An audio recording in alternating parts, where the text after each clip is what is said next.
Halo Sobat Simfoni, kembali lagi dengan kita di Ngomel Ngobrol Milenial.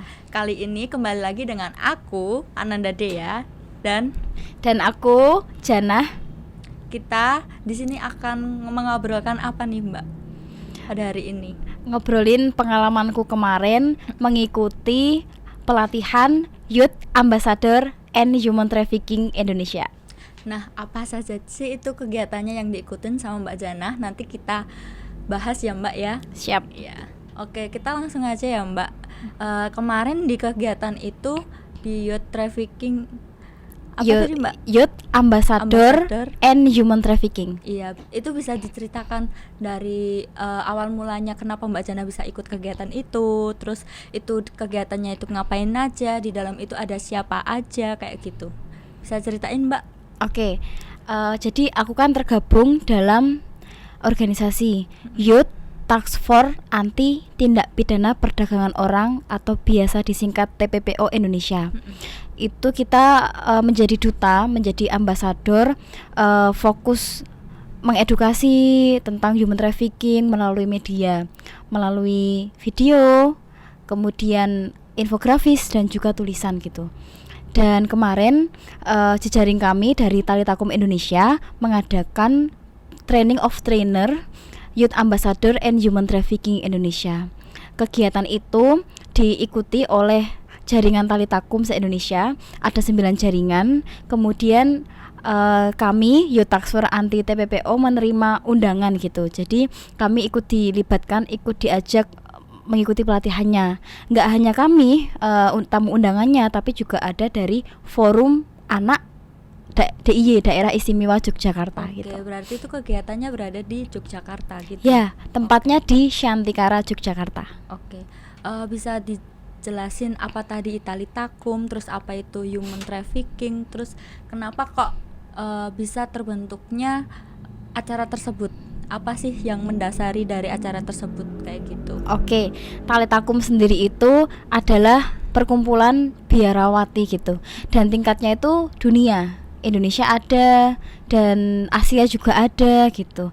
Dan kenapa kok menginisiasi acara itu Youth Ambassador? Youth kan anak muda ya. Iya. Jadi ingin membuat duta-duta dari anak muda yang fokus mengkampanyekan, mengadvokasi tentang isu perdagangan orang, karena isu human trafficking ini bisa menyasar siapa saja, siapapun, tidak memandang usianya berapa.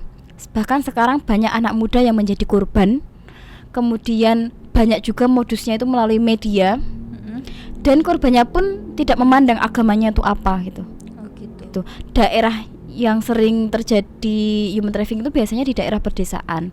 Kemudian NTT itu memiliki tingkat korban human trafficking yang sangat tinggi. Bahkan ada Suster Laurencia di sana itu dijuluki sebagai Suster Kargo, karena beliau sering menerima peti mati yang berisi korban human trafficking itu sendiri gitu. Dan berarti di dalam peti mati itu udah ada mayatnya gitu ya? Iya benar. Oh, berarti itu yang ngirim itu orang yang nggak dikenal kayak gitu? Jadi orang NTT bekerja ke luar negeri, kemudian dia mengalami kekerasan dan lain-lain hingga meninggal dunia, dan pulang itu dalam keadaan tidak bernyawa, hanya nama aja. Gitu. Dan kemarin kita juga sempat membuat pamflet open donasi untuk pembelian peti mati, karena peti mati itu kan juga harganya nggak murah ya teman-teman. Iya. Gitu. Jadi ketika korban meninggal dan tidak ada keluarga di sana, tidak ada dana, maka kami jaringan membuka open donasi, bersolidaritas bersama untuk membeli peti bagi si korban gitu. Membeli peti. Kira-kira petinya itu harganya berapa Mbak? Kemarin yang open donasi itu membuka open donasinya itu sampai berapa juta? Donasi yang dibutuhkan itu berapa gitu? Kalau donasi yang dibutuhkan berapa saya kurang tahu ya, tapi kemarin di pamflet itu kalau nggak salah berjuta-juta gitu loh, dan itu nggak sedikit gitu. Dan kenapa kok human trafficking ini penting gitu? Ini kan permasalahan kemanusiaan. Iya.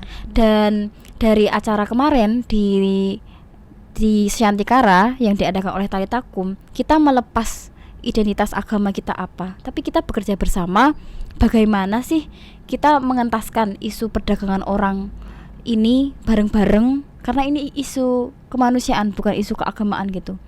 Justru kita harus bersolidaritas bareng-bareng, karena tokoh agama itu tuh biasanya didengarkan suaranya, dan maka dari itu kita menggandeng juga tokoh agama. Ada romo, ada pendeta, ada juga kiai, bunyai gitu.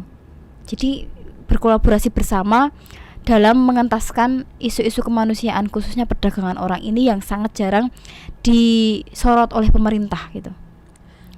Tapi kemarin aku dengar Mbak Jana kan juga pernah main ke kemana yang di asrama Romo itu. Iya, itu iya. boleh diceritain nggak? Bentar, kan kalau aku menyikapi Mbak Jana nih main ke asrama Romo yang notabene-nya Mbak Jana itu pakai hijab. Terus apakah gimana perlakuan mereka ke Mbak Jana kayak gitu? Jadi dari acara kemarin pelatihan yang diadakan oleh Tali Takum itu, aku tuh jadi deket sama mereka, sama suster-suster, sama frater. Nah, frater ini itu calon romo atau calon tokoh agama yang di Katolik gitu. Setelah acara itu kita masih komunikasi tuh, kita kirim-kirim pesan, dan kemudian frater Bambang namanya. Kalau frater lihat ini, aku izin cerita ya frater ya, the bestie Iya, kita. nggak apa-apa. Kan biar semua masyarakat Indonesia kan juga tahu gimana kita itu harus penting juga untuk bertoleransi gitu. Betul. Nah, frater Bambang tuh mengundang aku sini main ke komunitasku gitu. Akhirnya aku ke sana di daerah Kaliurang, ke sekolah tingkat SCC. Itu aku sendirian tuh, sendirian. Aku tetap pakai jilbab. Aku masuk ke sana, terus disambut frater. Itu hari Jumat ya jam 12 lah ya. Terus aku diajak makan siang bareng-bareng. Di sana para frater sedang makan bersama, ada juga romo-romo yang sedang makan, dan di sana disambut baik gitu. Meski aku perempuan sendiri, pakai jilbab juga kan, tapi mereka menyambut dengan baik. Kemudian frater mengenalkan aku, dan ya kita sharing-sharing, ngobrol-ngobrol sama frater-frater lain. Kemudian diajak jalan-jalan juga tuh ke biaranya, ke sekolah tingkat SCC itu. Sepanjang kurang lebih tuh luasnya 2 hektar. 2 hektar. Itu besar banget, dan mereka tuh menerapkan prinsip ekologi. Jadi banyak tanaman, banyak tumbuhan, dan mereka merawatnya sendiri, membuat pupuk sendiri gitu. Kalau aku melihatnya sih ini sesuai dengan prinsip nilai-nilai Hanstalaku, yaitu tepa selira, tepo sliro. Jadi saling tenggang rasa, toleransi gitu, menghormati gitu. Itu menghormati bukan hanya sama manusia saja ya Mbak, tapi Betul. ke sama makhluk yang lain Betul juga. sekali, Yang ke tadi alam. bilangnya dia merawat tumbuhan, dia menanam sendiri Ya. begitu. Terus kegiatan selain itu Mbak Jana di sana, apa yang dirasain Mbak Jana ketika di sana? Maksudnya ayam atau apa, ngerasa nggak enak karena mereka semua laki-laki kan, khususnya di asrama Romo ya, asrama Romo kan itu khususnya cowok semua kayak gitu. Yang aku rasakan itu nggak merasa terintimidasi atau gimana. Justru mereka merangkul aku gitu. Malah terbuka ya. Malah terbuka, dan saling ngobrol tuh nyambung gitu. Baik dalam ngomongin hal-hal yang kekinian bagi anak muda ataupun hal-hal yang lain, itu tuh kita bisa klop gitu. Ada juga frater yang dari Filipina, aku baru tahu ada ya gitu. Terus di sana kan ada anjing tuh. Nah, frater tuh udah paham kalau kita sebagai umat muslim tuh kan tidak dekat dengan anjing gitu kan. Ditanyain, kamu takut anjing nggak? Iya aku takut. Ya udah, akhirnya kita lewat di jalan lain gitu. Jadi udah paham gitu. Dan kalau yang aku lihat dari pelatihan kemarin yang di Tali Takum itu kan kami nggak cuma dari Katolik saja, ada yang dari Muslim, ada yang dari Kristen, dan di sini aku juga melihat nilai Hanstalaku diterapkan dari gotong royong. Gotong royongnya gimana tuh Mbak? Gotong royongnya itu tadi, kita bekerja sama bersama, berkolaborasi dalam mengentaskan isu perdagangan orang itu sendiri gitu. Dalam isu perdagangan orang ya. Betul Berarti sekali.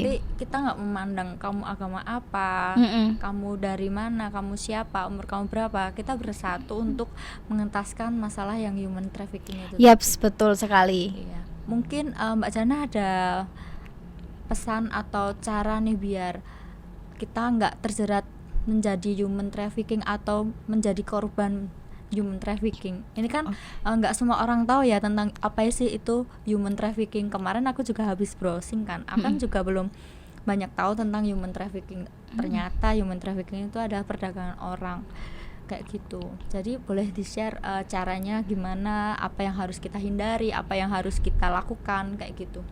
Terkait dengan hasta laku juga nanti bisa dikaitkan juga. Oke, jadi masalah human trafficking itu sangat kompleks deh ya. Aku tahun lalu nggak tahu ya masalah human trafficking itu apa. Di bayanganku perdagangan orang itu tuh masalahnya hanya di luar negeri, orang diperjualbelikan, tapi ternyata tidak. Justru itu terjadi di dekat kita. Bahkan kalau aku kan teman-teman fresh graduate gitu ya, itu mereka banyak mengalami eksploitasi kerja, itu juga termasuk perdagangan orang gitu. Eksploitasi kerja yang bagaimana, Mbak? Semisal bekerja, kan ada di UU Ketenagakerjaan, bekerja sehari misal maksimal 8 jam ya, tapi itu lebih dari situ.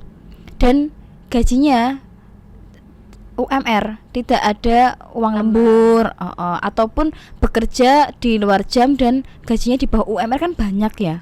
Nah, itu juga termasuk eksploitasi pekerjaan.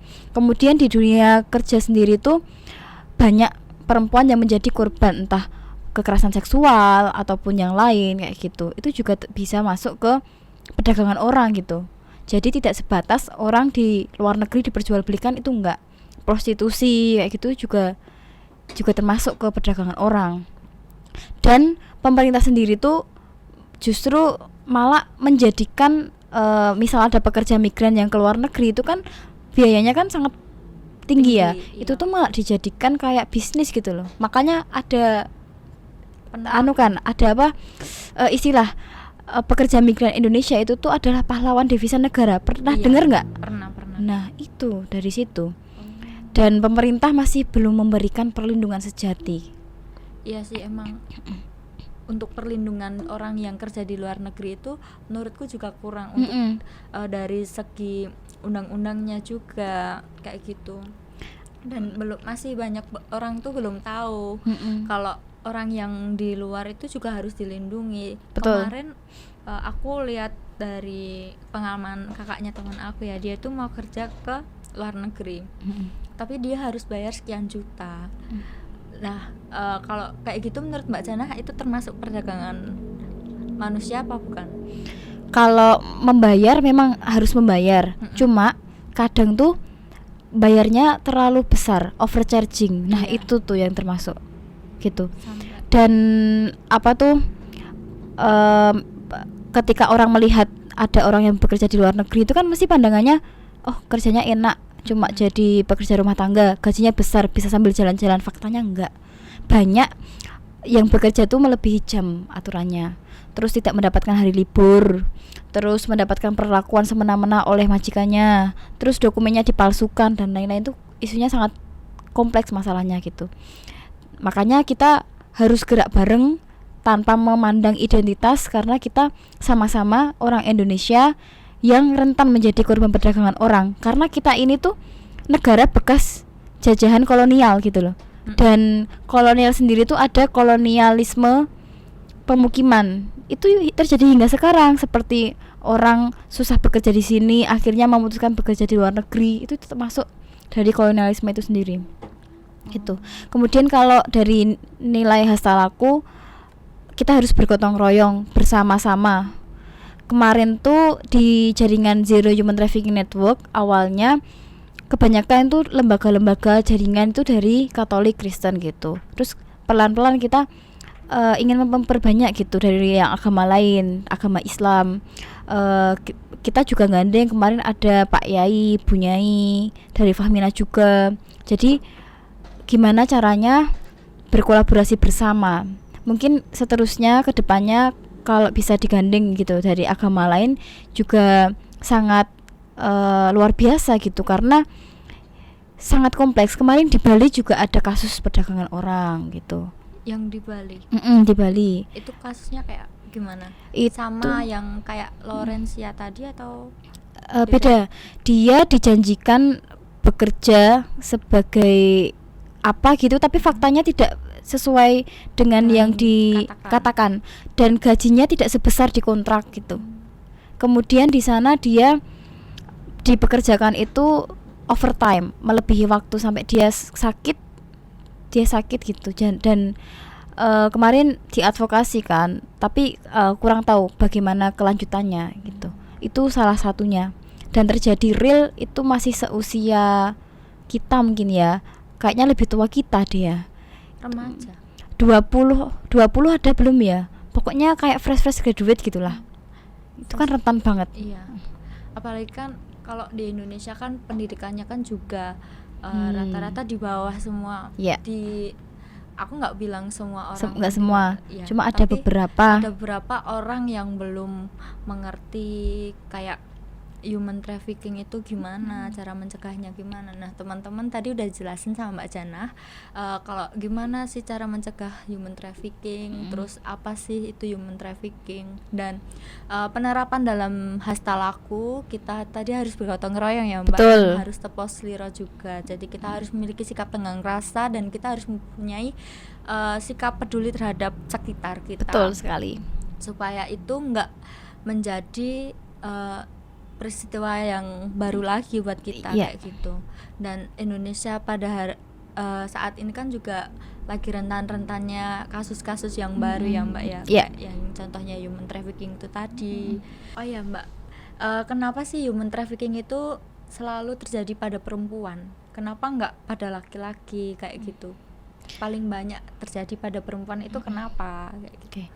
Karena perempuan itu cenderung di dalam pikiran orang-orang cenderung dengan pekerjaan domestik dan pekerjaan dari luar negeri yang membutuhkan pekerja rumah tangga di domestik itu kan banyak gitu, dan mereka biasanya lebih memintanya yang perempuan itu. Terus juga tingkat pendidikan antara laki-laki dan perempuan di Indonesia itu lebih rendah perempuan gitu. Makanya dari segi ekonomi, ketika perempuan ingin melamar kerja di Indonesia pun biasanya lebih diprioritaskan laki-laki gitu, sehingga membuat perempuan yang tertekan ekonomi dan harus mencari uang untuk kebutuhan keluarganya, makanya memutuskan untuk bermigrasi. Padahal sebenarnya kalau kita pikir, nggak ada loh ibu yang ingin pisah sama anaknya bahkan dari kecil. Iya. Gitu. Itu pun bertahun-tahun kan, pulang-pulang anaknya udah gede nggak kenali orang tuanya gitu. Jadi itu kompleks banget. Nah ini buat teman-teman khususnya perempuan, jadi sekolahlah setinggi mungkin. Betul. Jangan sampai banyak orang itu bermindset kalau perempuan itu lemah dan cukup hanya di dapur, di rumah, berakhir di dapur ataupun membereskan rumah. Karena itu udah menjadi mindset yang terdahulu.